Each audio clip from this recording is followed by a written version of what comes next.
Let me tell you. So that would you have anything to worry about if it's not true? No, the point is, if you frozen the account, does it not affect the government activities? But the point I'm trying to let you know that these are strategies mapped out. It's not about worrying me. It's about, take for example, they want to make sure that, look, you are to the level that you cannot operate as a state. And so you cannot oppose them. So if the people here, and look at how they do it, they go to the media, with all due respect, the media.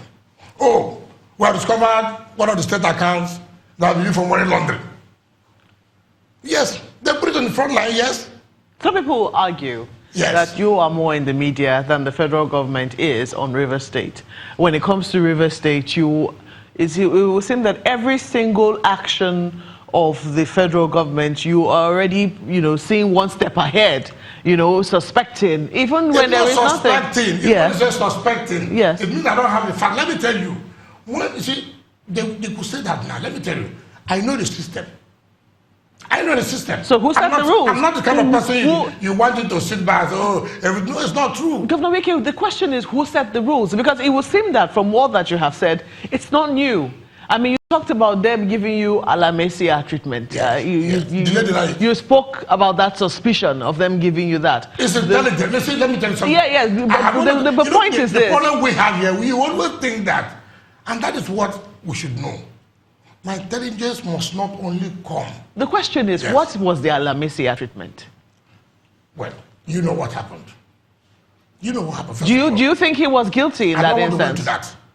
But the point I'm making is that, first of all, you can set somebody up on that. Whether it is true or not, the point I'm making, whether it's true or not, what happens in that case? You have no immunity in the foreign country. Yes or not? You have no immunity. And you are arrested. When you are arrested, what happens? They have disorganized the state. They set up impeachment proceedings against you.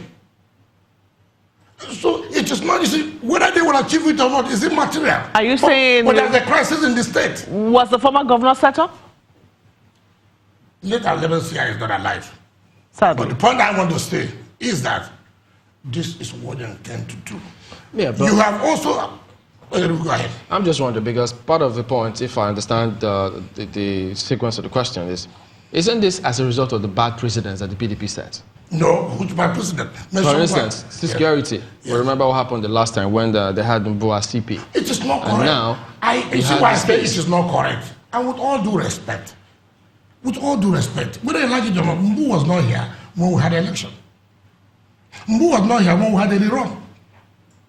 The point is, this is not the point, Your Excellency. This is not no, just a moment, Your Excellency. This is not the first time we have heard a chief security officer of a state, especially a state in opposition, crying foul at the commissioner of police that is in the state, talking about federal might being used unnecessarily and heavily in a state, and in most instances, the federal government is deaf. Okay, fine. Are you not saying because it has happened yesterday, because it has happened 2 days ago, therefore, we must subscribe that it must continue? Now, what is the essence of the change you are talking about? Now, sometimes we're not even sure. No. We're not sure whether it is... Okay, let me even concede to you. Let me concede to you. Like you asked, it started under PDP. I said, let me concede to you. Ordinarily, it's not true, but let me concede, for purposes of argument, let me concede to you, it started on that PDP. So because it started on that PDP, and it must continue. So what is the change you say you're bringing to the people? That's the point we're making. If you said the way of doing things by these people, as at yesterday, we are going to change it tomorrow when you allow us to come. And now you have come.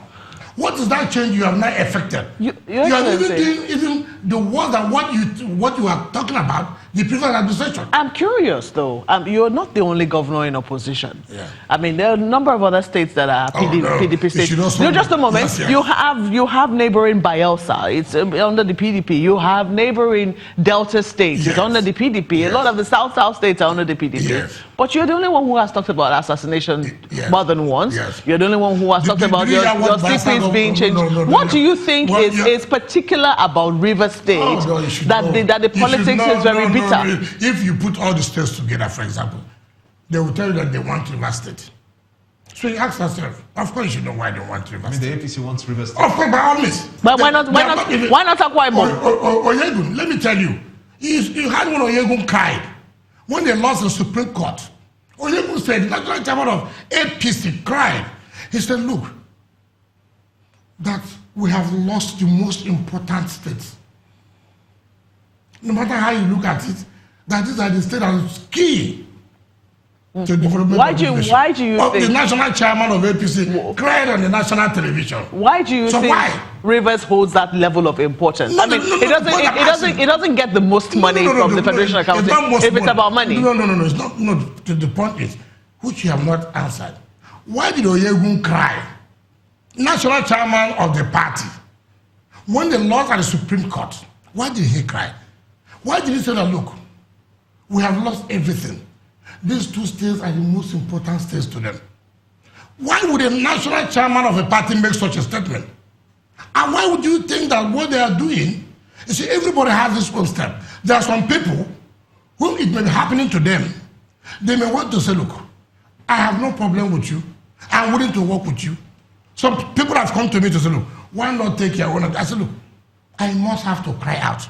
I must have to tell the public.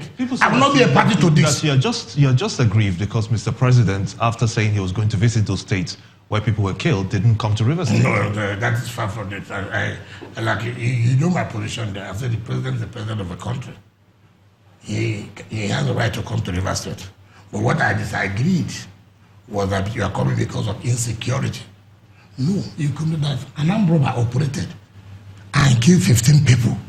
It's not the same thing that daily herdsmen are attacking people that could lead to religious war, that could lead to ethnic war. That's the point I made. That, for example, in Lagos State, armed robbers have killed about 5 people at a time. In Ogun State, people have died, cultures have killed people. So I never said that president should not come to Rivers State, and I cannot say that.